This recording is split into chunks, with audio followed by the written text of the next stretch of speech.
Sinemada Kaldım'ın ikinci bölümünden herkese selamlar. Bu seriyi ben çok sevdim çünkü benim sinemaya gitme alışkanlığımı tetikliyor. Muhtemelen de sevdiğim için devam ettireceğim. Ve bugün Avatar'ın 3. filmi olan Ateş ve Kül'ü izledik. James Cameron denildiğinde çok iyi bir film izleyeceğimden hep emin olmuştum. Keza bu film de beni üzmedi. Bu arada şu anda kanalın katıl üyelerini görüyorsunuz. Kanala desteğiniz için çok teşekkürler. Ben Saadet. Hazırsan başlayalım. Güncelde çıkmış filmleri de takip etmem için bence beni tetikleyecek bir seri oldu. Umarım siz de sevmişsinizdir. Bugün Avatar'ın 3. filmi olan Ateş ve Kül'den çıktık. Bir kere James Cameron'ı seviyoruz. Burada böyle çok keskin uçlu eleştiriler dinlemeyeceksiniz bu sebepten. Peki James Cameron'ın Avatar filmlerini nasıl değerlendirelim? İlk film hepimizi bir şoke ettiği için çok sevmiştik.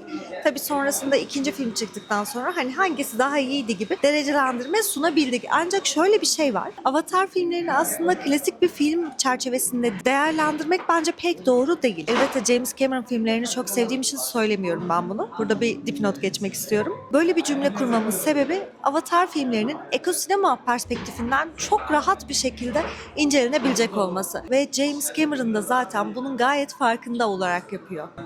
Şimdi size klasik bir dinleti örneği olarak görsel şölenin ne kadar iyi olduğundan, yani orada bir görsel şov izlediğimizden, filmin adeta aktığından, 3 saat boyunca aksiyonun hiç düşmediğinden, hikayede bazı tekrarlar olsa da, yani geneliyle hikaye bir tekrar sunsa da aslında seyircisine büyük bir animasyon deneyimi yaşattığından bahsetmeyeceğim. Bunları zaten bilerek bu filme geldiğimizi düşünüyorum. En azından ben öyle yaptım. Peki az önce bahsettiğim ekosinema ne demek? Ekolojik sinema aslında kaba tabiriyle çevre sorunlarını, ekolojik sorunları ya da insanın aslında sebep olduğu bu sorunları, bozulan dengenin sinemadaki iz düşümüdür. En basit tabiriyle. Yani beyaz perdede siz doğayla ilgili, çevre sorunları ile ilgili bir şeyler gördüğünüzde onu ekosinema başlığı altında bir perspektif sunarak inceleyebilirsiniz rahatlıkla. Değerlendirebilirsiniz. Tabii sadece ekosinema başlığı altında bir filmi değerlendirdiğimizde biz nihayetinde bir sonuca varabiliyoruz. Ancak bu sonuç her ne kadar farklılaşsa da kendi içinde özünde ortak bir değeri ortaya koyuyor.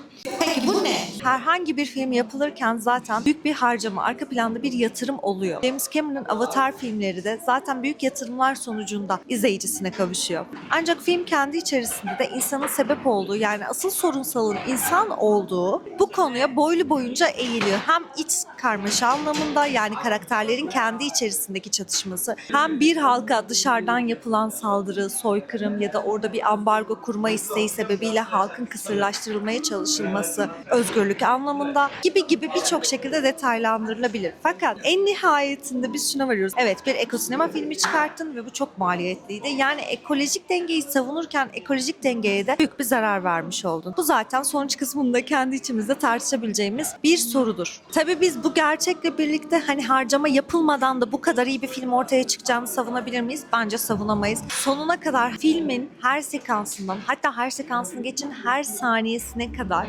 acayip keyif aldım. Sinema zevkim gerçekten üst düzeye çıktı ki ben IMAX izlemedim. Küçük bir ilde, küçük bir sinemada izledim.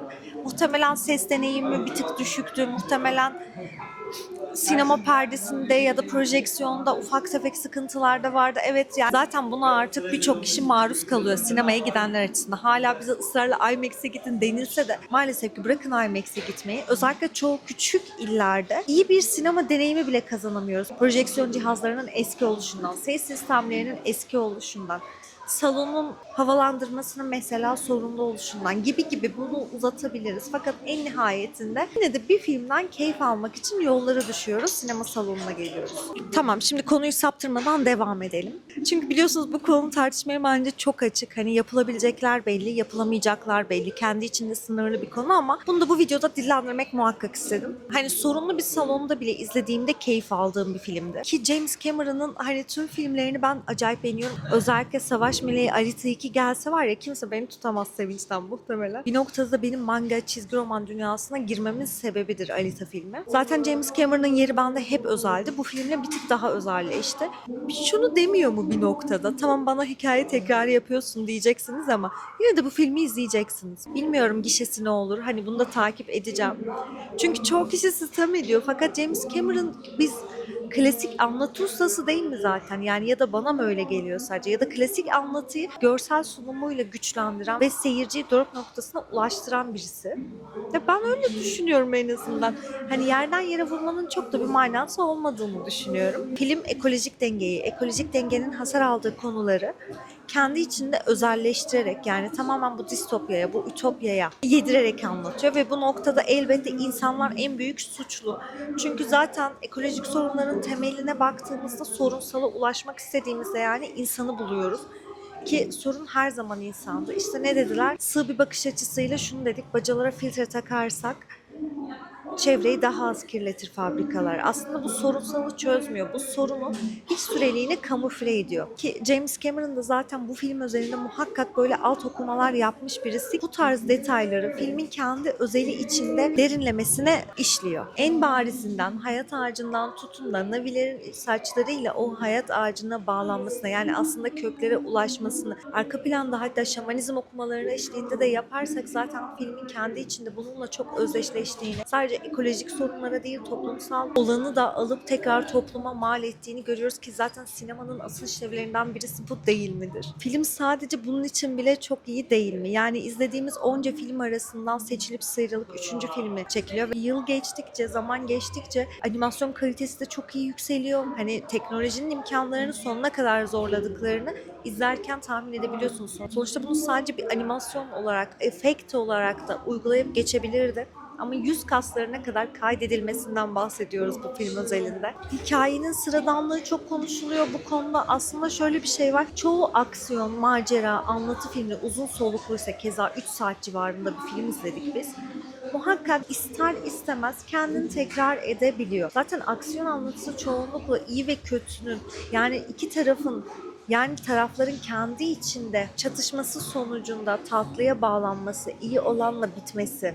Eğer bu hikayenin devam filmi ise ya da devam serisi olacak bir hikaye izliyorsak bazı soru işaretleri de bırakması değil mi? Tabii ki de burada filmin finalinden bahsediyorum. Hani albayın ateşlerin içine kendini attığı sahne. 4. filmde albay yine ölmedi dediğimizde bu benim için sürpriz veya sıkıcı veya sıradan olmanın ötesinde bir anlatı stili sunar. Zaten film kendi içinde soru işaretlerini de toplayıp köşeye bırakmanızı sağlıyor. Yani şöyle söyleyeyim, filmi izlediğinizde gelecek filmde neler olabilir diye tahmin edilebilirlik payını James Cameron izleyicinin kucağına bırakıyor. Bunu gizleme ihtiyacı bile duymuyor. Ki 2. filmde de bunu yapmıştı zaten. Filmin içinde şöyle önemli bir sahne vardı. Aslında evet, çok minimal düzeyde yer ediniyordu. Ekran süresi olarak değerlendirdiğimizde hikaye akışına katkısı büyüktü. Evet, ama ekran süresi olarak çok büyük değer kaplamayan bir karakter vardı. Deniz biyoloğu tam olarak burada hikayenin ana vurgusunu veren kişiydi. Buradaki kastım Jack'i kurtarmasıyla alakalı olan sahne kesinlikle de değil. Ekrana, filme ilk girdiği sekansta kendini tanıtıp yaptığı işi anlatması ve bu Navi'lerin aslında kendi içinde, bu halkların kendi içinde bir değerleri olduğundan bahsetmesi. Bu filmin ekosinema anlamında açıklayıcı ana temasıdır. Filmi tam olarak bu kısımdan ikiye bölebiliriz. Öncesinde izleyicinin ekosinemayı tanımladığı veya kendi içinde ekosinema ile ilgili soru işaretleri biriktirdiği kısım ve sonrasında deniz biyoloğunun girip kendisine açıkladığı kısım ve sonrasında da artık seyircinin bütün hikayenin ana atmosferini bilerek izlediği kısım olarak 3 parta bölebiliriz. Burada aslında giriş gelişme sonuçtan çok farklı bir şey söylüyorum. Film tam olarak bu 3 parçada ekosinema anlamında kendini betimleyebiliyor. Bu yüzden de herhangi bir macera, aksiyon, fantastik filmin ötesinde da bir bilim kurgu filminin ötesinde değerlendirmek gerektiğini düşünüyorum. Bunu savunuyorum ben. Elbette filmi bir noktada beğenmemiş olabilirsiniz ki tekrara düşeceğiz ama bu hikaye anlatıcılığı kısmı oluyor. Ancak her halükarda hikaye kendinin içinde sürekli kendini tekrarlasa bile nasıl yapıyor bilmiyorum ama bir şekilde beni ekranda tutmayı başarıyor. Evet, hem de 3 saat. Çok keyifli bir kere filmi izlerken, hani bilmiyorum James Cameron'ı özellikle sevmeyen var mı ama James Cameron bütün yapımları bana acayip keyif veriyor. Acayip hoşuma gidiyor. Özellikle filmlerdeki karakterlerin duyguyu yansıtma tonu, arka planda yükselen müzikler, kamera açısının değişmesi, planın değişmesi, çerçevelemenin çok klasikleşmesi gibi.